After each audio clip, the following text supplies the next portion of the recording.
Graça e paz, amados. Bom dia. Deus abençoe sua vida. 5 de junho, sexta-feira. Que dia lindo. Hoje à noite nós vamos ter a nossa live de oração. Hoje à noite nós vamos estar orando pela sua vida, pela sua casa.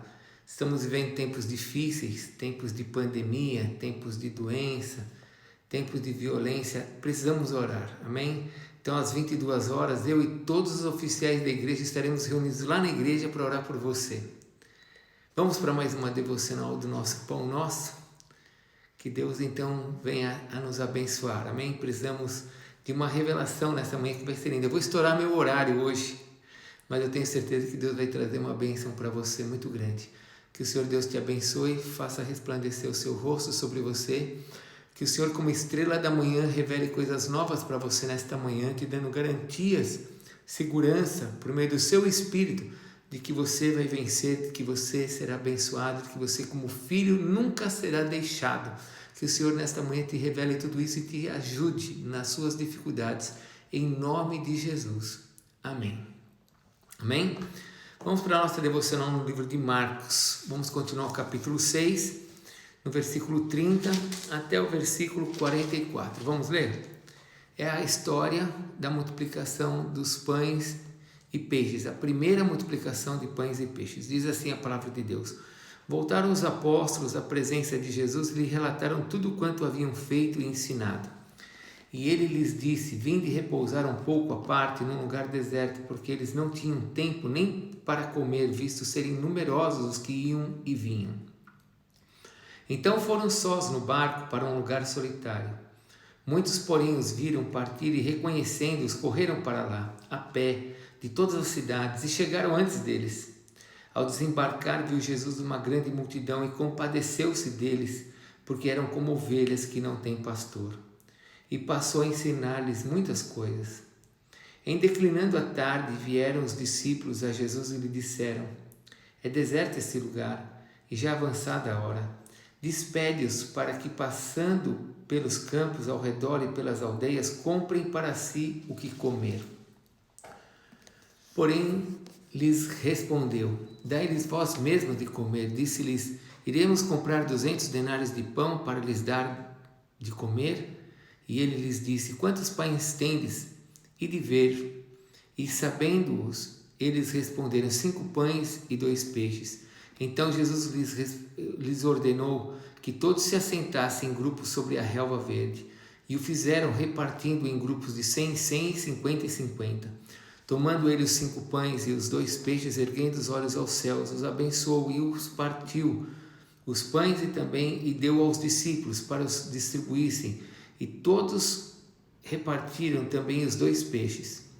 Todos comeram e se fartaram, e ainda recolheram 12 cestos cheios de pedaços de pães e peixes. Os que comeram dos pães eram 5.000 homens. Uau! Essa é a história. Acabamos de ler a palavra de Deus. Que Deus então agora traga a bênção sobre nós, traga luz sobre o que nós acabamos de ler, para que essa revelação se manifeste no nosso coração e abençoe o nosso dia. Amém? Em nome de Jesus. Essa é a minha oração para você nesta manhã. Esta é uma história, amados, que até mesmo aqueles que não são crentes, que não são cristãos, eles conhecem. É a história da multiplicação dos pães e dos peixes, quando o Senhor Jesus alimenta uma grande multidão. Até quem não é crente conhece essa história. É uma história linda, porém tem muita revelação para nós. O texto começa nos mostrando no versículo, deixa eu pegar aqui meu óculos, versículo 30, que os apóstolos estavam voltando daquela missão de 2 em 2, lembra quando eles saíram de 2 em 2 para abençoar as vidas, curar as pessoas? Lembra quando Jesus falou: se alguém não te receber, sacode a poeira das sandálias para que nada volte sobre você? Eles voltaram e contaram tudo a Jesus, eles estavam eufóricos, alegres. No versículo 30 diz que eles voltaram à presença de Jesus e relataram tudo quanto haviam feito e ensinado. Devia ter uma alegria enorme no coração deles, deviam estar falando demais. Eram 6 grupos de 2, saíram de 2 em 2. Muita história, cada um com uma experiência diferente. Jesus então leva os discípulos para um lugar de descanso. Jesus vê que eles estavam cansados, versículo 31 diz: vinde repousar um pouco à parte num lugar deserto. Essa palavra deserto no original quer dizer um lugar solitário, porque eles não tinham tempo nem para comer, porque era muita gente. E nós sabemos que Jesus então vai levar eles para um lugar que tinha muita relva, porque depois eles vão se assentar ali. Eles pegam um barco e saem de perto das pessoas. Eles pensam em ficar a sós. Vamos ficar a sós. Jesus fala, vamos ficar só nós. No versículo 32 diz que quando eles saíram desse barco, a multidão, percebendo que Jesus estava saindo, e os discípulos, o versículo 33 diz que eles correram para onde Jesus estava, foram a pé de todas as cidades e acabaram chegando antes mesmo de Jesus. A multidão sabia que Jesus estava indo para um determinado lugar. E era uma multidão mesmo, irmãos, porque nós já sabemos que foram 5.000 homens alimentados, fora mulheres e crianças. Quanto que estamos falando? De 8.000 pessoas, 10.000 pessoas? Quando Jesus desce do barco, no versículo 34, diz que Jesus viu essa grande multidão e ele se compadeceu deles, porque era como ovelhas que não têm pastor. Era o mesmo que a gente sair aqui da ferroviária e depois do jogo da ferroviária, 10.000 pessoas do lado de fora, espalhadas, esperando pelo Senhor Jesus. Bom, depois disto, Jesus então faz um milagre. Os discípulos veem como Jesus estava compadecido. Quem escreveu o livro foi Marcos, lembra? As informações que Marcos teve é que Jesus, quando olhou para a multidão, sentiu em suas entranhas algo diferente, né? Mostrou no seu rosto que algumas coisas não estavam bem. Jesus amava as pessoas de verdade. Jesus sentiu dor, Jesus teve aquela sensação desconfortante no seu corpo, que passou a mostrar no seu rosto, pelo que ele estava vendo. Então ele percebeu, os discípulos perceberam, né, no rosto de Jesus, na sua afeição, a sua dor, o seu incômodo. Por isso que Jesus ele demonstrou essa sensação de estar compadecido. Parece que os discípulos estão vendo tudo isso de perto, né? Aí Jesus chega para os discípulos e fala, chegam os discípulos e falam, manda essa multidão embora para que eles possam comer. Parece que a resposta era mais certa, né? Manda eles embora, mas Jesus fala, não, vocês vão dar de comer. Deem vocês comida para eles. E eu fico imaginando agora os discípulos olhando um para o outro e perguntando, são 10.000 pessoas, como é que nós vamos dar comida para todo mundo? Alguém, de maneira muito rápida ali, fez as contas e ele pensou, nós vamos pegar 200 denários de pães? Um denário era para um dia de serviço. Então você faz aí umas contas rápidas, né? Vamos ver se dá certo essa conta? Vamos fazer uma continha rápida? Um denário, um dia de serviço. Se um dia de serviço fosse 50 reais, vamos dizer que eles tivessem um salário de 1.500 reais, que é muito, né? Mas se for 50 reais, seriam 10.000 reais. 200 denários, 10.000 reais. Você divide por 10.000 pessoas, dá R$1 por pessoa. Então Jesus pergunta para os discípulos, o que vocês têm? E eles descobrem que eles têm 5 pães e 2 peixes. Jesus então manda que todo mundo se assentar em grupos de 50 e de 100. E você já pensou nisso? Havia ali mais ou menos 150 grupos. Era uma multidão. Jesus então abençoa os pães, abençoa os peixes e manda distribuir, repartir. E o versículo 42 diz que todos comeram e se fartaram. O versículo 43 diz que ainda eles recolheram 12 cestos cheios de pedaços de pães e de peixes. Um milagre havia acontecido. Comeram todos. E ainda o 44 diz que foram 5.000 pessoas. Como eu disse, nem se fossem 200 denários, R$1 para comprar de pão para eles. Que linda história. Jesus resolve um problema. Vamos trazer então a aplicação para nós hoje? Vamos pedir para que Deus nos abençoe mais uma vez, Senhor. Traz a revelação agora diante de tudo que nós ouvimos. Ele é o Todo-Poderoso. Ele pode agora trazer uma palavra para você. Que Deus traga uma revelação além da que eu vou te dar. Amém? Eu tenho 3 coisas que eu vou compartilhar com você aqui para que você aplique para a sua vida. Em nome de Jesus, pegue para a sua vida uma delas ou pegue as 3.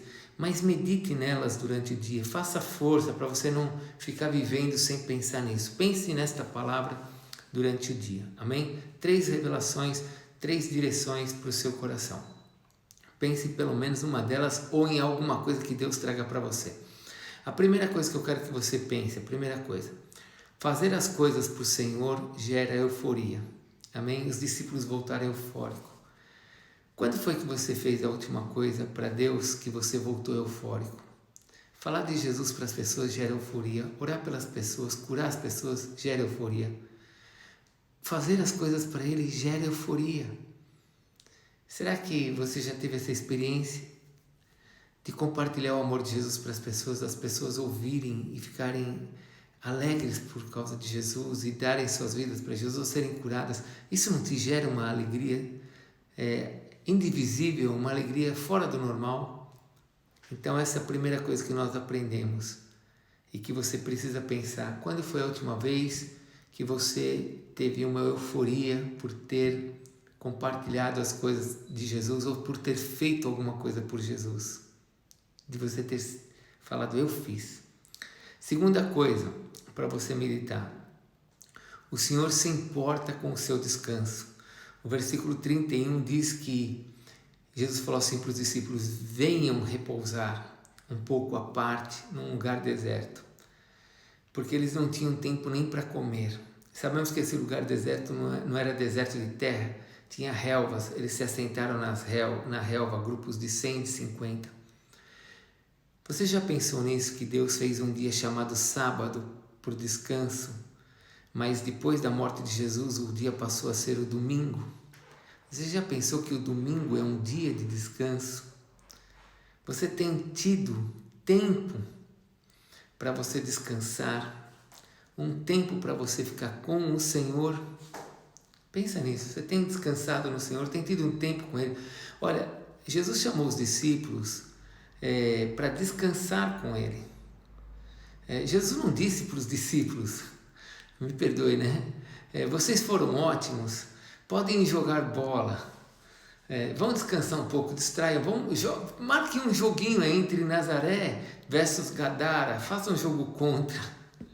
Jesus também não falou para eles, olha, vocês foram muito bem, vão dar uma volta de bicicleta, vão descansar para vocês esparearem um pouco. Eu tenho certeza que tudo isso, jogar bola, andar de bicicleta, é maravilhoso, eu faço. Mas o que Jesus queria mesmo é que eles fossem descansar junto com Ele, que estivessem perto dEle. É isso que acontece, meu irmão, quando você vai nas quintas-feiras e no domingo da igreja. Você vai para perto do Senhor para você descansar nele. Então pense nisso agora. Segunda coisa, você tem descansado quando você vai à igreja? Quando você entra à igreja, você descansa, você fala para Deus, ó Deus, eu vim aqui para estar nos teus braços. Você já pensou que tem muita gente que está morrendo por falta de descanso? Por não ter esse tempo com Deus, por viver estressado? Você consegue escutar Deus quando você está descansando? Faça isso. Mas tem a terceira coisa para você meditar. No versículo 34, diz que quando Jesus olhou para aquela multidão, Jesus se compadeceu daquela multidão, porque elas eram ovelhas sem pastor. E aqui vem a terceira coisa para você meditar. Você vê a importância de ter um pastor? Nós temos falado de paternidade, amém? Um pai espiritual, um pastor que cuida de você. Você sabia que a função de um pastor é cuidar de você? Como eu estou fazendo nesses dias, nessas nossas devocionais, para você ter paz, lendo a Bíblia com você, para você crescer. Essa é a função de um pastor. Deus tem levantado pastores na nossa igreja para cuidar de você. Você sabe disso? Para fazer os cultos, para você ter um ambiente seguro, para você se deixar alimentar, comer coisas boas, mostrar os pastos verdejantes que Jesus tem para nós, águas tranquilas. Esta é a função do pastor, defender você do lobo, Você já deve ter visto pessoas atacando os seus pastores, falando mal dos seus pastores. Seria bom você pensar que quando você ou eu destruo o que Deus colocou como proteção sobre a minha vida, eu fico desprotegido. Se você destruir a porta da sua casa, destrói a porta da sua casa, da rua, como é que você vai evitar que alguém entre na sua casa à noite, quando você estiver dormindo? Você destruiu a proteção da sua casa. A estratégia mais simples de Satanás é levantar pessoas que falem mal dos seus pastores, para que você se vire contra eles e você deixe de seguir ou de estar juntos, deixe de acreditar nele. Essa é a estratégia de demônios, que usa a boca às vezes até de crente. Isso mesmo, quando as pessoas destroem os seus pastores, ou não andam com elas destroem o modo pelo qual Deus determinou para proteger o rebanho. Deus protege o rebanho por meio de um pastor. Sabe o que diz em Zacarias 13:7? Fere o pastor e as ovelhas ficarão dispersas. Então, para você meditar, você já orou pelo teu pastor hoje? Já orou por mim? Você sabe que quanto mais abençoado for o seu pastor, mais abençoado será o rebanho, serão as pessoas. Você viu que as pessoas estavam exaustas ali porque elas não tinham pastor? Sabe, hoje eu vejo pessoas com grandes problemas, mas que vivem de maneira muito tranquila, porque elas são acompanhadas por um pastor, elas têm paz. Em compensação, eu vejo pessoas que não têm quase problema, mas elas estão sempre exaustas, sempre com problemas, porque elas estão sem pastor. Então medite numa dessas 3 palavras que você tem para você hoje, amém? Busque ver se você tem euforias constante por fazer as coisas para o Senhor Jesus Cristo. Saiba que fazer as coisas para o Senhor vai gerar euforia, vai gerar alegria para o seu coração. Segunda coisa, saiba que Deus quer um tempo de descanso. Tem um tempo de descanso para você. Você precisa buscar um tempo de descanso. Toda vez que você for para a igreja, quintas e domingos, na rede de jovens, você precisa entender que esse tempo é aquele tempo que Jesus te chama e fala: venha descansar, filha, venha descansar, venha aqui para o meu braço, para os meus braços, vamos conversar. Você tem esse tempo. E por último, você é uma ovelha que tem pastor? Você tem um pai espiritual? Você já orou por ele? Já orou por mim? Já orou pelos pastores da tua igreja? Para que você não destrua, para que ninguém destrua a proteção que Deus colocou sobre a sua vida. Lógico, Deus te protege, mas existem muitas coisas que Deus vai trazer de proteção sobre você por meio da vida dos pastores, como eu estou fazendo hoje. Que Deus te abençoe, que você medite nesta palavra. Olha, hoje eu estourei muito o tempo, né? Não sei nem se o YouTube vai deixar subir tudo isso aqui de vídeo, mas eu tenho certeza que vai ser uma bênção a palavra para você. Então, Deus te abençoe e olha um pastor agora que te ama. Até às 22 horas na nossa live. Te amo, graça e paz.